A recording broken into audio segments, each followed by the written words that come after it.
শুভ সকাল। আজ রোববার 2 মার্চ 2025 খ্রিস্টাব্দ, 17 ফাল্গুন 1431 বঙ্গাব্দ, 1 রমজান 1446 হিজরি।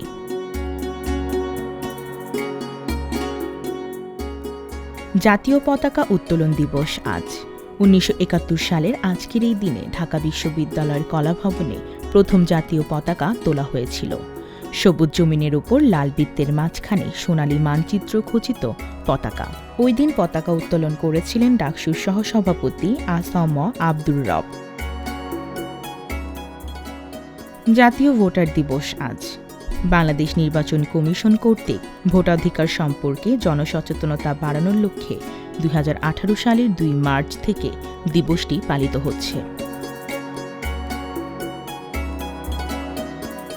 আজ প্রখ্যাত আবৃত্তি শিল্পী ও অভিনেতা গোলাম মুস্তাফার 91তম জন্মদিন। 1934 সালের আজকের এই দিনে বরিশালের দপদপিয়া গ্রামে তিনি জন্মগ্রহণ করেন।